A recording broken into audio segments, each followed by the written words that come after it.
Christmas तक 3 महीने लगातार त्योहार त्योहार त्योहार ही रहते हैं। और इन 3 महीनों में जहां त्योहार होंगे तो हमारा भी प्रयास है कि लोगों के मन पे मुस्कुराहट भी हो, खुशियां भी हो। और आज के निर्णय भी माननीय प्रधानमंत्री नरेंद्र मोदी जी के नेतृत्व में जो मंत्रिमंडल की बैठक हुई उसी दिशा में है। पहला निर्णय मंत्रिमंडल ने प्रधानमंत्री जी की अध्यक्षता में प्रधानमंत्री गरीब कल्याण अन्न योजना को अगले 3 महीने के लिए मंजूरी दी है, उसके विस्तार के लिए मंजूरी दी है। 80 करोड़ से ज़्यादा लोगों को इसका लाभ मिलता है और इसमें अगले 3 महीने में लगभग 122 लाख मीट्रिक टन खाद्यान्न देश भर के 80 करोड़ से ज़्यादा गरीबों को मिलेगा, जिस पर लगभग 44,762 करोड़ रुपया खर्च आएगा। पहले से लेकर छठे चरण तक 3,45,000 करोड़ रुपया अब तक इस पर खर्च किया जा चुका है। I'll come back, I'll speak in detail later on. पहले से छठे चरण तक 3,45,000 करोड़ रुपया अब तक इस पे व्यय हुआ है, अनुमानित जो सब्सिडी मिली है। और 7वें चरण में 122 लाख मीट्रिक टन खाद्यान्न 80 करोड़ से ज़्यादा ज़रूरतमंद गरीबों को मिलने वाला है और कुल मिलाकर लगभग 3,91,000 करोड़ रुपया इसके ऊपर खर्च आएगा अब तक। दूसरा विषय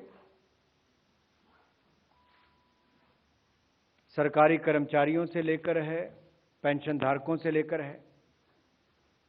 मंत्रिमंडल ने 1 जुलाई 2022 से देय केंद्र सरकार के कर्मचारियों और पेंशन भोगियों को 4% की दर से महंगाई भत्ते और महंगाई राहत की अतिरिक्त किस्त जारी करने की मंजूरी दी है।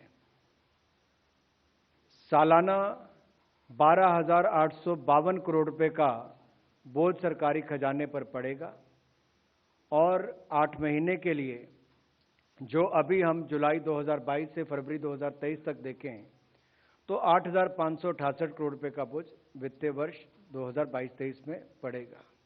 लेकिन इससे लाखों ऐसे सरकारी कर्मचारी और जो पेंशन धारक हैं उनको लाभ मिलेगा। तीसरा निर्णय प्रधानमंत्री जी का जैसे मानना है कि रेलवे का कायाकल्प में रेलवे स्टेशन के विकास का महत्वपूर्ण स्थान हो और स्टेशन डेवलपमेंट को लेकर आज महत्वपूर्ण निर्णय लिया गया है। और ये भी 3 ऐसे बड़े रेलवे स्टेशन नई दिल्ली का हो जो देश की राजधानी है, या छत्रपति शिवाजी महाराज टर्मिनस मुंबई हो, या अहमदाबाद रेलवे स्टेशन हो, इनके रीडेवलपमेंट के लिए 10,000 करोड़ रुपए का निवेश को मंजूरी दी है, जिसके विस्तार में आदरणीय रेल मंत्री अश्विनी वैष्णव जी आपको विस्तार में बताएंगे। लेकिन मैं एक एक करके आपको पहले निर्णय से दूसरे निर्णय तक बताना चाहूँगा कि मित्रों, प्रधानमंत्री पद की शपथ लेने के बाद मोदी जी ने कहा भी था कि उनकी सरकार वंचित, पीड़ित, शोषित, गरीब, मजदूर, महिलाओं के लिए समर्पित होगी। और उसका एक बहुत बड़ा उदाहरण हम सबको कोविड-19 महामारी के समय देखने को मिलता है। देश और दुनिया के सामने बहुत बड़ी मुसीबत थी।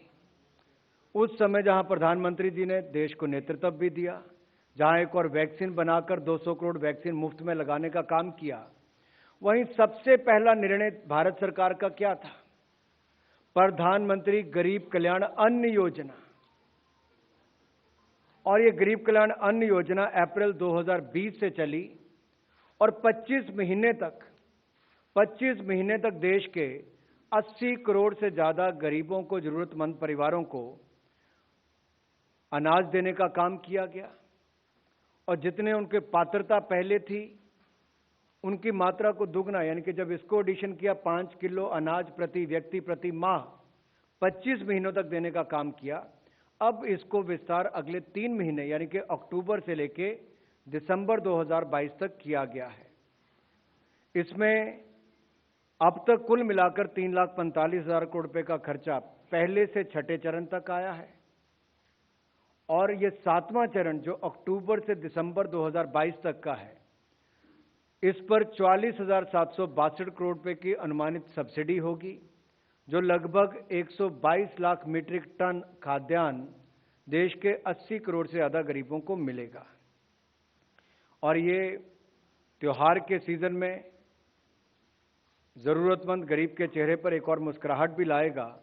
तो आपदा से अभी भी दुनिया, इस महामारी से अभी बाहर निकली नहीं है। बहुत सारी ऐसे संकट देश और दुनिया भर के सप्लाई चेन में देखते भी हैं। तो ये उस दिशा में भी एक कदम है कि त्योहार के समय भी गरीब के साथ मोदी जी की सरकार लगातार खड़ी है। दूसरा विषय जो मैंने आपके सामने रखा कि 1 जुलाई 2022 से दे केंद्र सरकार के कर्मचारी और पेंशन भोगियों को जो 4% की दर से महंगाई भत्ता और महंगाई राहत की अतिरिक्त किस्त जारी करने का निर्णय लिया गया है, इसमें वित्तीय वर्ष में यानी कि सालाना कितना फर्क पड़ेगा, वो 12,852 करोड़ रुपए का बोझ पड़ेगा।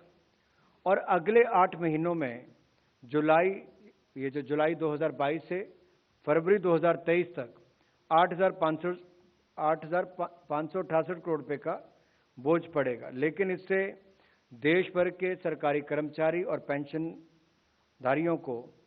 भोगियों को इससे लाभ मिलने वाला है।